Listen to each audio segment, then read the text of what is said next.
Hello students, आज के इस सेशन में हम पढ़ने वाले हैं एक नया पाठ अक्षरों का महत्व। लेकिन इससे पहले मैं आप लोगों से ये बात पूछना चाहती हूँ कि आप सभी ये जानते हैं क्या कि हम अपने विचारों का आदान प्रदान कैसे करते हैं। आप सभी जानते हो, या तो आप बोल कर करते हो या फिर लिख कर करते हो। तो बोलकर करने के लिए, अपने बोलकर जो विचारों का आदान प्रदान करने के लिए ध्वनि होती है, हमारे मुँह से ध्वनि निकलती है, उसी से भाषा आई है ना। और जब हमें लिखकर प्रकट करना होता है, अभिव्यक्त करना होता है लिखकर अपने विचारों को, तो हम लिखकर प्रकट करने के लिए हमें किसकी ज़रूरत पड़ी? अक्षरों की। आप देख रहे हो ये जो हम पाठ पढ़ रहे हैं, ये पाठ भी तो किससे लिखा है? अक्षरों से ही तो लिखा है ना। तो पहले भाषा आई और फिर उसके लिखने का तरीका, और जो लिखने का तरीका होता है उसे हम लिपि कहते हैं। और उन्हें लिखने के लिए हमें जो अक्षर हमने बनाए हैं, उसके लिए वर्ण बनाए हैं, उनका हमारे जीवन में क्या महत्व है, इनकी खोज किसने की, ये कैसे आए हमारे जीवन में, अगर ये नहीं होते तो हमारा जीवन कैसा होता, इसी के महत्व के बारे में, इन अक्षरों के महत्व के बारे में ही हम इस पाठ में पढ़ने जा रहे हैं। तो चलिए पाठ शुरू करते हैं। अक्षरों की कहानी। यह पुस्तक अक्षरों से बनी है। सारी पुस्तकें अक्षरों से बनी हैं। तरह तरह की पुस्तकें, तरह तरह के अक्षर। इसका क्या मतलब है? इसका मतलब यह है कि दुनिया में कितनी सारी भाषाएं बोली जाती हैं, लिखी जाती हैं, है ना। तो तरह उनके लिपि, उनके तरीका, उनका मतलब जो लिखने की व्यवस्था है वह भी अलग है ना। अलग अलग तरीके के अक्षर हमें देखने को मिलते हैं। आप देखोगे कि गुरुमुखी लिपि होती है वह अलग होती है, फारसी लिपि के जो अक्षर होते हैं वो अलग होते हैं। तो इस प्रकार से जो इनकी जो लिपियां हैं वो अलग अलग हैं। तो इसीलिए कहा गया है कि तरह तरह की पुस्तकें और तरह तरह के अक्षर। दुनिया में अब तक करोड़ों पुस्तकें छप चुकी हैं, हज़ारों पुस्तकें रोज़ छपती हैं। तरह तरह के अक्षरों में हज़ारों की तादाद में रोज़ ही समाचार पत्र छपते हैं। तो ये तादाद में, तादाद मतलब क्या है? संख्या में। इन सब के मूल में है अक्षर, और मतलब इन सब के मूल में, जड़ में क्या है? अक्षर ही हैं। क्योंकि अगर अक्षर नहीं होते तो ये पुस्तकें भी नहीं छपती। हम कल्पना भी नहीं कर सकते कि यदि आदमी अक्षरों को ना जानता तो आज इस दुनिया का क्या हाल होता। कोई कह सकता है कि हम अक्षरों को अनादिकाल से जानते हैं? अनादि मतलब क्या है? मतलब जिसका प्रारंभ ना हो, मतलब एक ऐसा काल जिसकी शुरुआत के बारे में हमें पता नहीं हो, मतलब बहुत पहले से जिसकी शुरुआत का पता ही नहीं हो, तब से हम इन अक्षरों को जानते हो, ऐसा कोई भी नहीं कह सकता। कुछ लोगों का मानक है अक्षरों का ज्ञान हमें किसी ईश्वर से मिला है, लेकिन अक्षरों की जो खोज है वह किसी ईश्वर ने नहीं बल्कि हम मनुष्यों ने ही की है। आप यहाँ पे देख रहे हो एक चित्र, आप यहाँ पे देख रहे हो, और आप देख रहे हो इसमें कि ये चित्र है एक शिकार का दृश्य है, ठीक है, मध्य भारत में। तो शिकार का दृश्य है कि शिकार हो रहा है, तो उसके लिए किस तरीके से क्या क्या विचारों का आदान प्रदान हुआ है, कि किस प्रकार से लोग शिकार करते थे, उनके लिए उन्होंने चित्र बनाए हैं, वो साइन बनाए हुए हैं, चिन्ह बनाए हुए हैं, ठीक है। तो पहले लोग इस तरीके से अपने विचारों को प्रकट करते थे, अभिव्यक्त करते थे। पुराने ज़माने के लोग सचमुच ही सोचते थे पुराने समय में कि अक्षरों की खोज ईश्वर ने की है, पर आज हम जानते हैं कि अक्षरों की खोज किसी ईश्वर ने नहीं बल्कि स्वयं आदमी ने की है। अब तो हम यह भी जानते हैं कि किन अक्षरों की खोज किस देश में और किस समय हुई है। हमारी यह धरती लगभग 5 अरब साल पुरानी है। कितने अरब साल पुरानी है? 5 अरब साल। तो आप ये देख रहे हो कि 5 अरब साल पुरानी।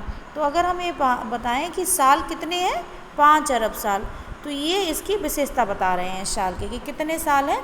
5 अरब।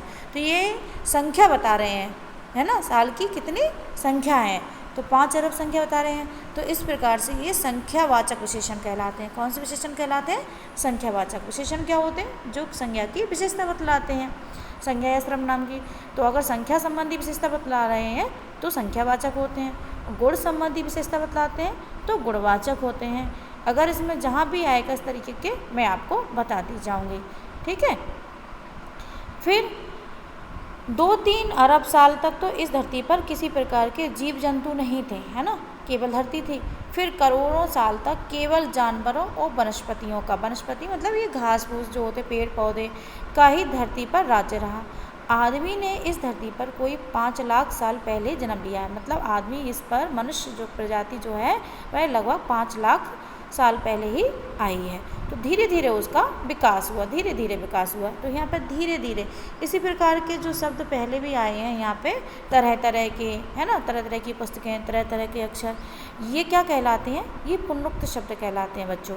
एक ही शब्द की 2 बार आवृत्ति हुई है और दोनों बार अर्थ तो एक ही है, धीरे धीरे, तरह तरह, लाल लाल, गाँव गाँव, इस तरीके से ये शब्द कहलाते हैं पुनरुक्त शब्द।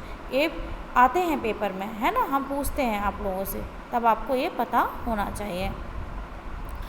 कोई 10,000 साल पहले आदमी ने गाँव को बसाना शुरू किया। मतलब पहले आदमी आए और फिर उसके बाद लगभग 10,000 साल, पुराना नहीं है ज़्यादा, 10,000 साल पहले लोगों को, आदमियों को लगा कि हमें कहीं रहने की जगह चाहिए। पहले तो वो आदि मानव के रूप में रहते थे, जंगलों में रहते थे, है ना, जानवरों की तरह जीवन यापन करते थे। लेकिन धीरे धीरे क्योंकि उसके अंदर बुद्धि थी तो उसने धीरे धीरे मनुष्य का विकास हुआ, है ना। तो क्या हुआ कि उसने 10,000 साल पहले ही आदमी ने गाँव को बसाना शुरू किया था। सबसे पहले आदि मानव को जब भूख लगती थी तो वो कच्चा ही मांस खा लिया करते थे। फिर उनको जब पत्थर से पत्थर टकराया, चिंगारी उत्पन्न हुई तो उन्हें लगा कि अच्छा आग भी उत्पन्न की जा सकती है, तो उन्होंने अग्नि का विकास किया। और जब अग्नि का विकास किया तो वो अपना जो मांस वगैरह जो खाते थे जानवरों का, वो भून कर खाने लगे तो उन्हें अच्छा लगने लगा, इस प्रकार से, है ना।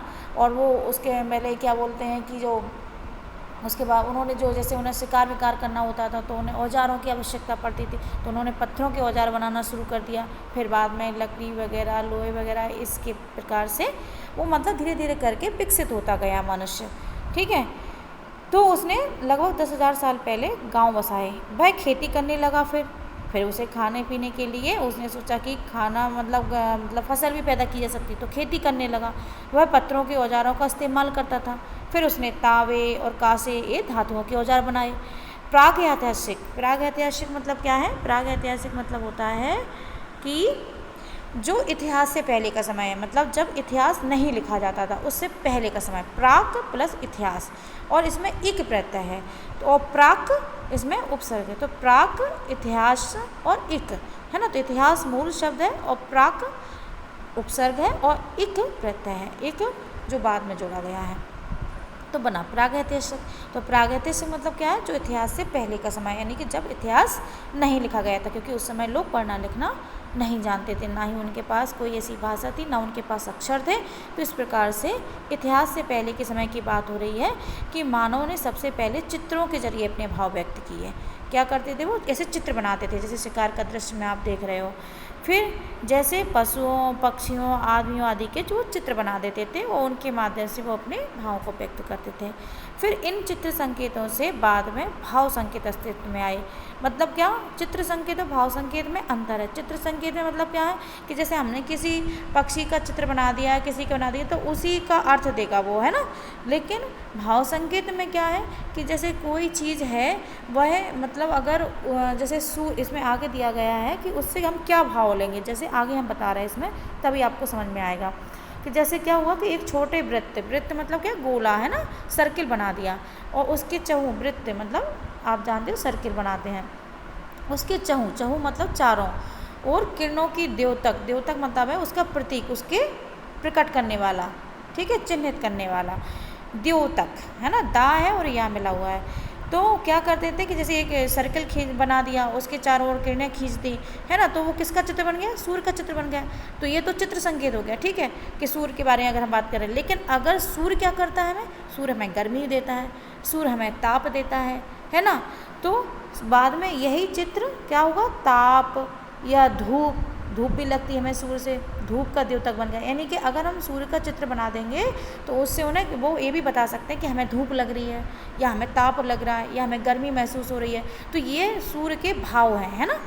तो यही भाव संकेत, यानी कि इसने अगर उसने सूर्य का चित्र बना दिया तो उसके माध्यम से उन्होंने अपनी गर्मी के भाव को, गर्मी लगने के भाव को, ताप के भाव को, या धूप लगने के, इन सभी भावों को वो प्रकट कर सकता था इस चित्र के माध्यम से। तो ये भाव संकेत कहलाए, ठीक है, कि उसके माध्यम से उन्होंने अपने इन भावों को प्रकट किया। तब जाकर काफ़ी बाद में आदमी ने अक्षरों की खोज की, और अक्षरों की खोज के सिलसिले को शुरू हुए मुश्किल से अभी कितने साल हुए? 6000 साल हुए हैं। तो ये कितने साल हुए? 6000 साल। तो इसकी विशेषता बतला रहे हैं 6000, ये भी विशेषण है। केवल 6000 मतलब वो ये बताना चाह रहे हैं लेखक कि इतने बहुत समय पहले ये खोज नहीं हुई। और ये कैसे हम कह सकते हैं? क्योंकि हमारे पास जितने भी डॉक्यूमेंट्स, जितनी भी ऐतिहासिक दस्तावेज जो मिलते हैं, इतिहास की पुस्तकें मिलती हैं, वो सभी लगभग 6000 साल पुरानी ही हैं। उससे पहले का इतिहास हमें देखने में नहीं आता है, इसीलिए ये बात कही गई है। ठीक है, चलिए अब आगे बढ़ते हैं। ये मध्य अमेरिका के ओजिम्बावा आदिवासियों के चित्र हैं। दाईं से बाईं की ओर, यहाँ से राइट से लेफ्ट की ओर जाएंगे तो वो बता रहे हैं कि ये जो सर्कल साइड दिख रहा है ये तूफान का देवता का चित्र है, तो जो सारे आकाश को घेरता है। फिर एक नगाड़ा का है, फिर पंखों से सुशोभित नगाड़ा है, फिर एक द्रोण काक बना हुआ है, फिर कौआ है, फिर दवाखाने में वो लास्ट में एक आदमी है। तो इस प्रकार से वो लोग अपने चित्र संकेतों का प्रयोग करते थे। अक्षरों की खोज के साथ एक नए युग की शुरुआत हुई। लेखक ने ऐसा क्यों कहा है? क्योंकि अक्षर जब लिखे गए, अक्षरों की खोज हो गई तो इतिहास लिखा जाने लगा, है ना। लोगों के बारे में हमें जानकारी मिलने लगी, लोग सभ्य कहलाने लगे। तो इस प्रकार से एक नया युग आ गया एक तरीके से अक्षरों के आने के बाद। आदमी अपने विचार और अपने हिसाब किताब को लिख कर रखने लगा, है ना। तब से मानव सभ्य भी कहा जाने लगा। धीरे धीरे वो सिविलाइज होता चला गया, है ना। आदि मानव से लेकर के अब तक के मनुष्य की ये विकास की कहानी है कि कैसे लोग जो है सभ्य होते चले गए। आदमी ने जब से लिखना शुरू किया तब से इतिहास आरंभ हुआ। तो एक क्वेश्चन आ सकता है कि इतिहास कब से आरंभ हुआ? जब से आदमी ने लिखना शुरू किया। किसी भी कौम या देश, मतलब कोई भी प्रजाति, कोई भी जाति या कोई भी देश हो, उसका इतिहास तब से शुरू होता है जब से कि आदमी के लिखे हुए लेख हमें मिलने लग जाते हैं। इस प्रकार इतिहास को शुरू हुए मुश्किल से कितने साल हुए? 6000। उसके पहले के काल को हम प्राग ऐतिहासिक काल, यानी इतिहास के पहले का काल, प्राग ऐतिहासिक काल इन्होंने समझाया है यहाँ पे। क्या है प्राग ऐतिहासिक काल? यानी इतिहास के पहले का काल कहा जाता है, जब इतिहास नहीं लिखा गया था।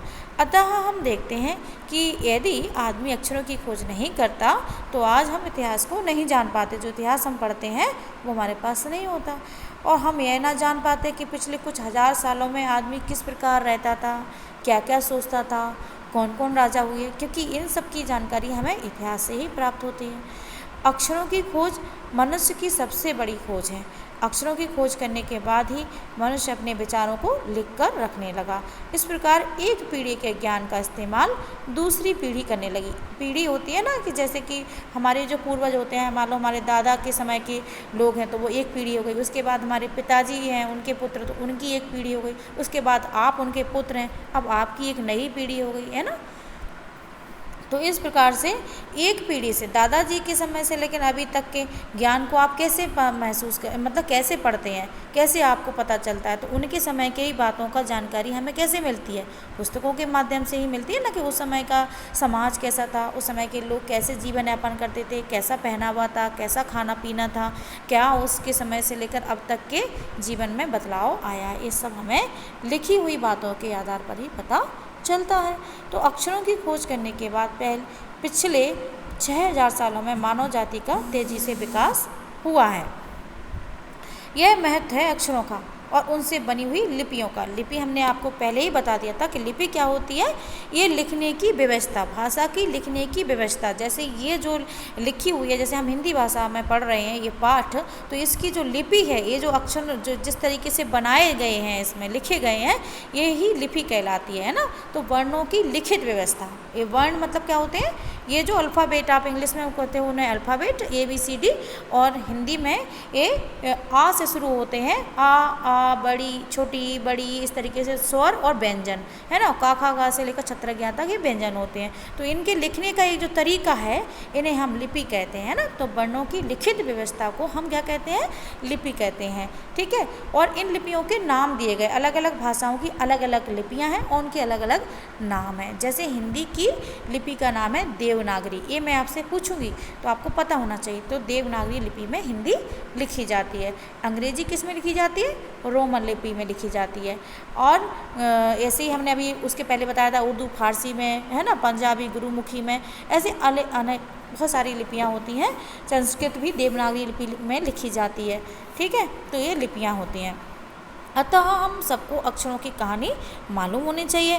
आज जिन अक्षरों को हम पढ़ते या लिखते हैं वे कब बनाए गए, कहाँ बने और किसने बनाए, यह जानना ज़रूरी है भी, क्योंकि जिसके माध्यम से हम पूरी दुनिया चला रहे हैं, अगर भाषा नहीं होती तो शायद हमारा जीवन एकदम अंधकार में होता, क्योंकि हम कोई भी विकास का कार्य नहीं कर पाते। ठीक है, तो ये पाठ लिखा है गुणाकर मूले ने। ये पाठ बहुत ही रुचिकर था। हमने जाना कि अक्षर किस प्रकार से आए हमारे जीवन में और उन्होंने हमारे जीवन को कैसे बदल कर रख दिया। आज का यह सेशन यहीं पर समाप्त होता है।